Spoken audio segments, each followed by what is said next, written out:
क्यों कुछ लोगों से मिलकर मन प्रसन्न हो जाता है, दिल में उतर जाते हैं, और कुछ इरिटेट कर जाते हैं। उनसे मिलने को फिर दोबारा दिल ही नहीं करता, नजरें चुरा के निकल जाने को जी करता है।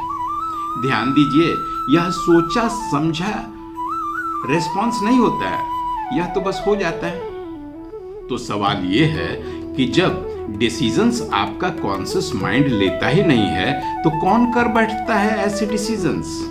सच्चाई थोड़ी असहज है, लेकिन सच ये है कि आपके भीतर अनकॉन्शियसली एक सिस्टम चलता रहता है जो यह डिसाइड करता है कि कौन अच्छा लगेगा और कौन नहीं। नमस्कार, मैं गजेंद्र। अंतर यात्रा के आज की प्रस्तुति में स्वागत है मित्रों, और आज हम समझेंगे, उतरेंगे उस गहराई में जहां हम जाने अनजाने किसी को देखकर अपने रिस्पॉन्स एक्सप्रेस कर देते हैं। अंदर ही अंदर एक सिस्टम काम करता है हमारे, जिसके 3 लेयर्स होते हैं, और वही डिसाइड करता है कि हम किसी के साथ कितने सहज होते हैं और किसके साथ हमारी असहजता सरफेस पे दिखने लगती है। 3 लेयर्स में काम करता है हमारा ऑटोमेटिक रिस्पांस सिस्टम, और तीसरी लेयर तो हमारी आइडेंटिटी ही बदल सकती है। इसलिए ध्यान से सुनिए, अंत तक देखिए, अपने तीनों लेयर्स को जानिए, जिससे हम और हमारा ऑटोमेटिक रिस्पांस सिस्टम रिस्पांस देता है। तो पहला लेयर है मिरर न्यूरॉन्स का। हमारा ब्रेन सिर्फ सोचता ही नहीं, वह महसूस करता है, सामने वाली की भावनाओं को मिरर की तरह कॉपी भी करता है और रिफ्लेक्ट भी कर देता है। इसलिए आपने भी देखा होगा कि जब सामने वाला जम्हाई लेता है, आप भी अपनी जम्हाई रोक नहीं पाते हैं। जब सामने वाला ठहाका लगाता है, अनायास ही आपके भी चेहरे पर मुस्कुराहट निकल आती है। और यदि सामने वाला इरिटेटेड हो, बेचैन हो, चिंतित हो, दुखी हो, तो आप भी वैसी ही भावनाओं को मिरर करने लगते हैं। आपको वह बिना कुछ कहे ही असहज लगने लगता है, उससे फिर न मिलना चाहते हैं, इरिटेट हो जाते हैं, नजरें छुपाने लगते हैं। यह आपकी अपनी नहीं, सामने वाले की मनोभावनाएं प्रतिबिंबित होती हैं। यही है मिरर इफेक्ट। दूसरी लेयर इमोशनल कंटैजियन का होता है। इमोशंस प्राइवेट नहीं होते, ट्रांसफरेबल होते हैं। अगर आप 10 मिनट एंग्जियस लोगों के साथ बैठ लें, आप भी चीयरफुल नहीं रह जाते हैं। महसूस किया है ना कि कुछ रूम्स हेवी महसूस होते हैं और कुछ में घुसते ही हल्कापन महसूस होने लगता है।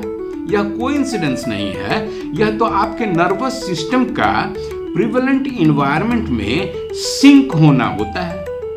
और तीसरा लेयर सबसे बड़ा खेल कर देता है ये कलेक्टिव कॉन्शियसनेस का।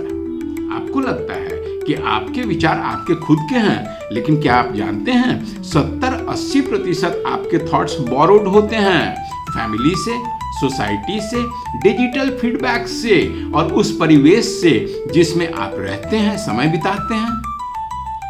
तो इसके डिफरेंट कंपोनेंट्स अलग अलग तो होते हैं, लेकिन बिहेव एक जैसा ही करते हैं। जैसे एक समंदर की लहरें छोटी बड़ी उठती गिरती तो रहती हैं, लेकिन उनका बेसिक नेचर्स एक जैसा ही होता है, जैसा समंदर का पानी हो। तो इन्हीं तीनों लेयरों से प्रभावित होकर आपका ऑटोमेटिक रिस्पांस सिस्टम एक्टिवेट होता है।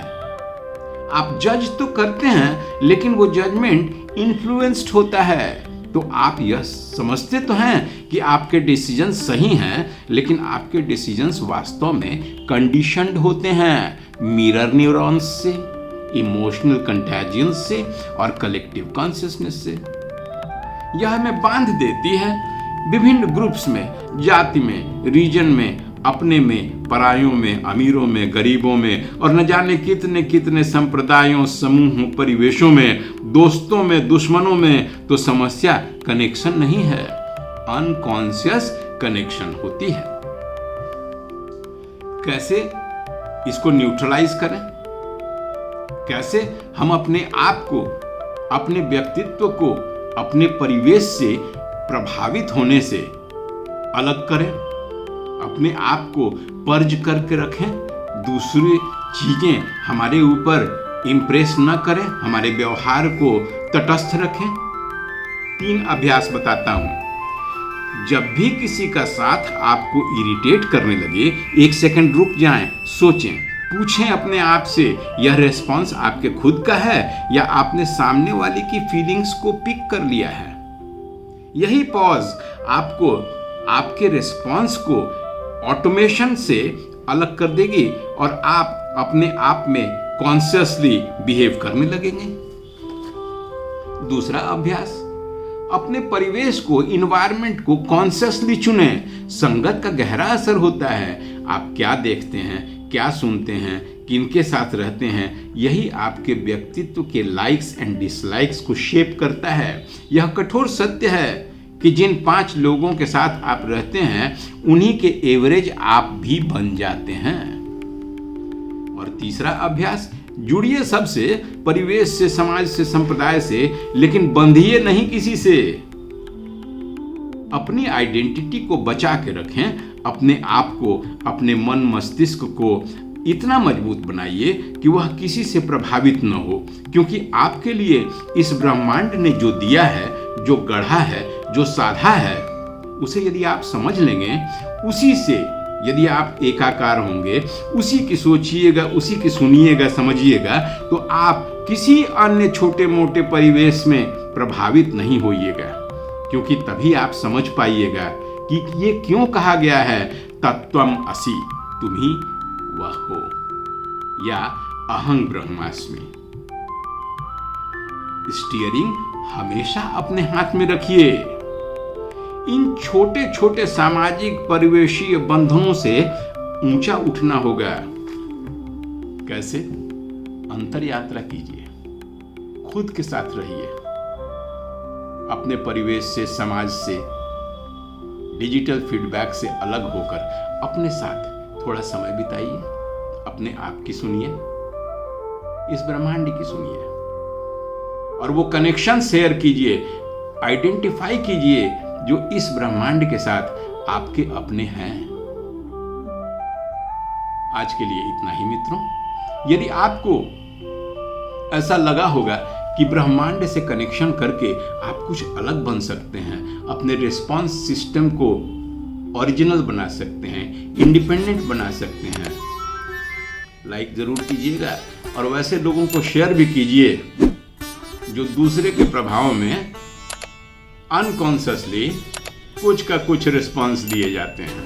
आज के लिए इजाजत दीजिए मित्रों, हम जल्द ही अपनी अगली प्रस्तुति में फिर से आपके साथ आते हैं।